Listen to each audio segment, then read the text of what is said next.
현재 이 챗 GPT라고 하는 거는 이거를 이제 학습을 시키고 나면 학습된 거 안에서만 사고하는 것이 아니라 그것을 추론을 해서 새로운 지식을 얘네들이 스스로 학습해내는 그런 능력들이 있는 거예요. 이렇게 표현하면 좀 무서울 수도 있고 약간의 통찰력, 지혜.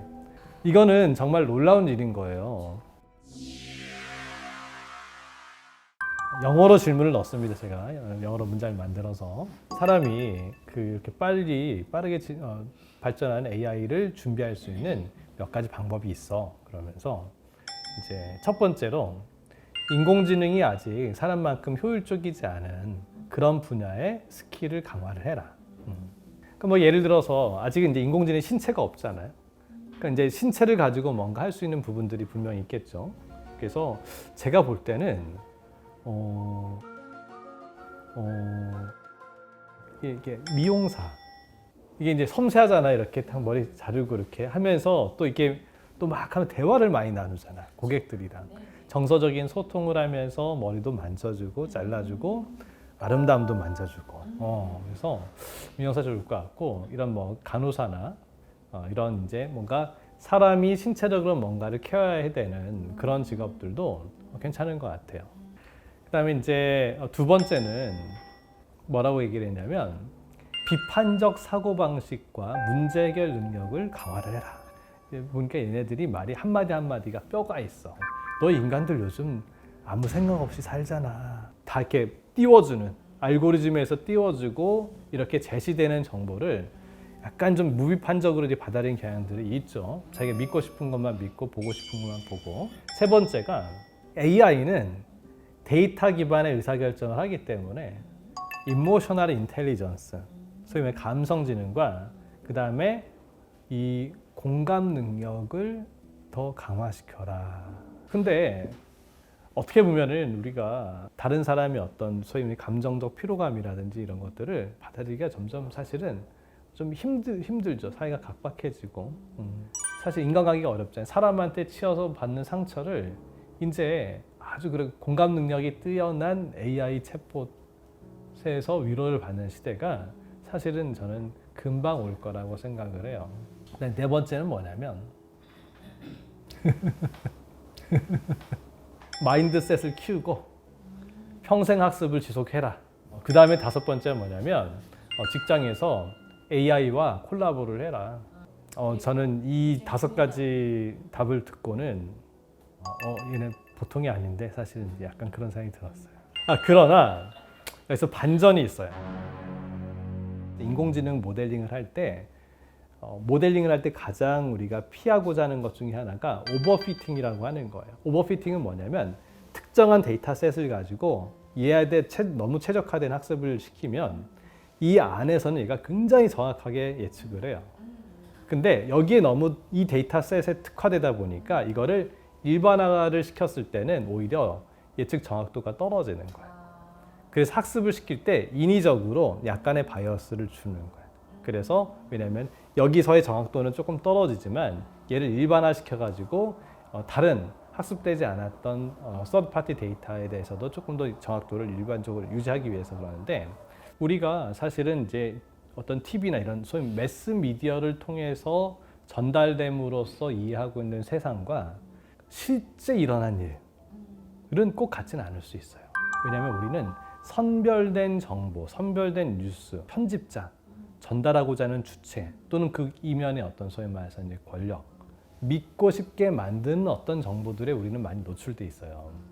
챗 GPT도 보면은 소위 말해서 어떤 그러니까 주류 세계관, 주류 정보들 그게 어떻게 보면 정보가 제일 많을 거잖아요. 그러니까는 그런 것들을 학습을 할 때 얘가 어떤 것이 맞고 어떤 것이 틀리다라고 하는 얘 나름대로의 어떤 철학적 기준은 없는 거야. 근데 사람에게는 어떻게 보면 가치관이라고 하는 게 있잖아요. 신념체계.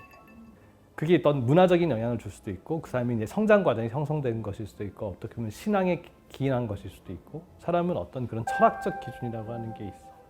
근데 얘는 사실 그런 기준은 없는 거예요. 그래서 제가 이제 아직까지 의학적인 질문도 몇 가지 했는데 아직 논문으로 퍼블리시가 안 됐거나 아직 주류 의학계에서 많이 소위 말해서 난리지가 쌓이거나 에비던스가 없는 부분에 대한 부분은 얘가 그거에 대한 추론 능력이라든지 그거를 가지고서 어떤 질병에 대한 진단이나 치료에 대한 해법을 제시하는 부분들은 분명히 떨어져요.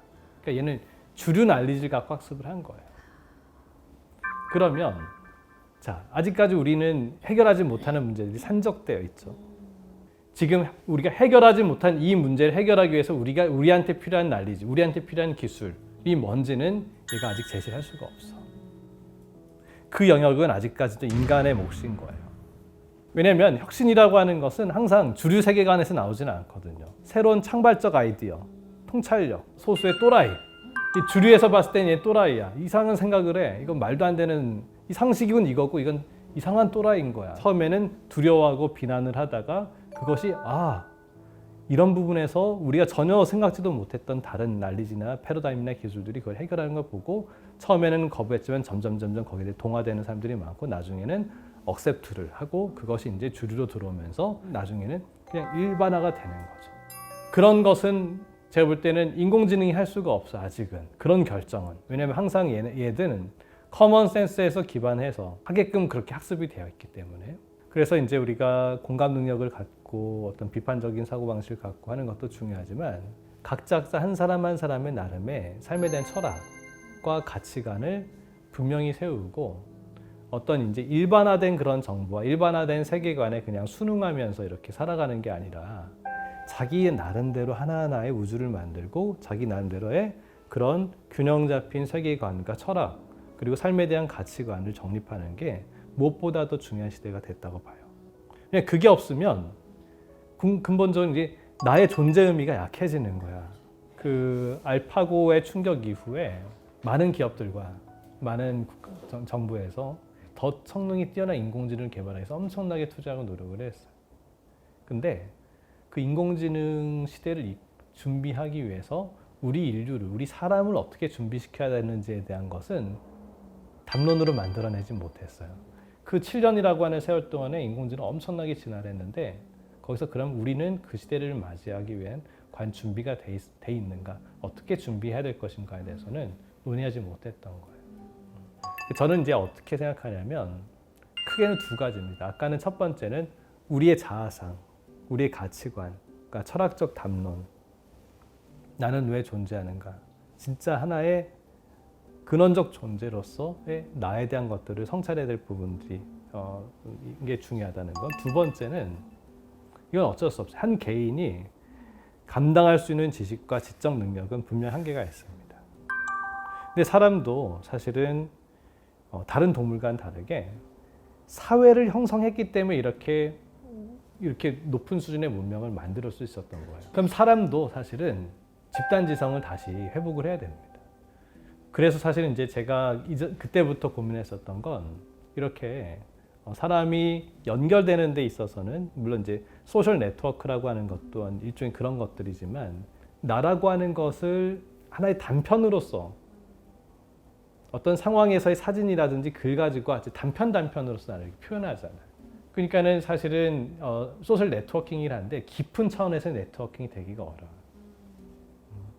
그래서 이제 제가 사실 그때부터 연구했던 기술 그리고 지금 이제 그것도 하나의 플랫폼으로서 펼치려고 하는 거는 사람의 생체 신호, 이 뇌파라고 하는 일종의 유니버설한 랭귀지, 그 생체 신호를 스스로 이제 피드백을 통해서 최적의 생체 신호를 유지하도록 하고 그 다음에 그런 상태에서 많은 사람들이 이 좋은 생체적인 리듬을 서로 공진할 수 있는 그런 이제 시스템을 이제 만드는 거. 거기서 인류도 놀라운 의식의 진화가 발생할 거라고 저는 봐요. 그게 지금 제가 이런 이제 뇌파 기술을 이용해서 추구하는 모습입니다.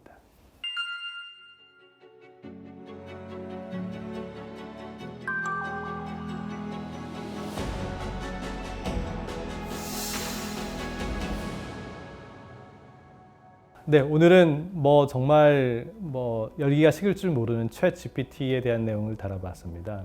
저는 이제 거기서 우리가 무엇을 준비해야 될 건지에 대한 관점에서 좀 다뤄봤고요. 여러분들 구독과 좋아요 많이 눌러주시면 제가 앞으로도 이 챗 GPT한테 다양한 질문을 던지고 나온 답변들을 가지고 여러분들과 함께 화두처럼 나누고 같이 고민해보는 그런 이제 컨텐츠들을 많이 가지고 오도록 하겠습니다. 네, 감사합니다.